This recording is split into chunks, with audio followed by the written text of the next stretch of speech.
Hello, and welcome to Wilson Towers, deep in the heart of Barnsley. Like many people, we are at home now, working from home. But I've been asked a lot about the coronavirus and how it's impacting our sleep. Lots of people reporting that they're struggling to sleep because of what we are going through.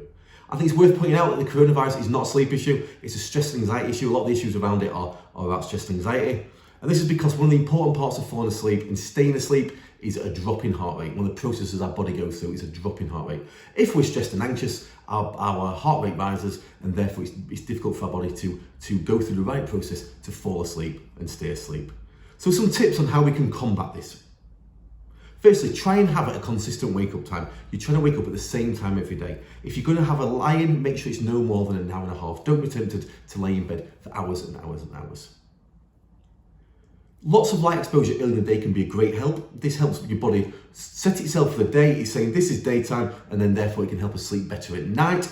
Exercise, get outside, get fresh air. Even if you aren't going outside, get the windows open. Just try and help your body understand that this is daytime. Eat healthily. Don't be tempted to snack. Don't be tempted to eat junk food. You might have spent your time buying loads of tins this week, but it's not. It's trying to get that fresh food, and it's trying to get things that help build our immune system. If you don't normally nap, don't be tempted to have a nap in the afternoon. Nap can affect your body's ability to fall asleep and stay asleep at night. So if you're not napping normally, don't nap during the day.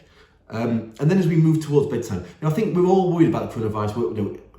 I woke up a couple of times in the middle of the night worried about it, and I think lots of people are. And what we need to do is actually try and bring down those levels of anxiety. Find good sources of information. Make sure you're reading around it. Build up your knowledge base so you can get that reassurance of this will come to an end at some point. I think also, in the hour before bed in particular, whether it's with your partner or your children, don't be talking about the coronavirus. Don't be watching the 10 o'clock news to find out what's happened. Don't watch your news night, because these things will just drive anxiety and raise our heart rate. If you're watching something before bed, think about what you're watching. Let's not make ourselves more anxious. Don't be watching Outbreak. Don't be watching Contagion. Don't be watching 28 Days Later. These things are not going to help you sleep. Think about the things that what you're watching. Think about, is it repetitive? Is it funny? Is it something trashy? Is it something I know? Does it make me feel safe emotionally so I can have that drop in heart rate to fall asleep? So what I'm watching at the moment, I'm watching Parks and Recreation. I'm watching Celebs Go Dating. Unfortunately, that finished last night. And I'm watching films that I love, like Mean Girls and Rocky and Roadhouse. So think about what you're watching before bed. Try not to dwell too much on it. And if you do struggle to get sleep, or you do wake up in the middle of the night, follow the 30-minute rule. This is where if you're not asleep within 30 minutes of being in bed, you start again. Sleep alone, you can do this in bed. If you sleep next to someone, maybe get away from them because they're mocking you with their sleep. So the things you can do to try and drop your heart rate at this point is listen to something.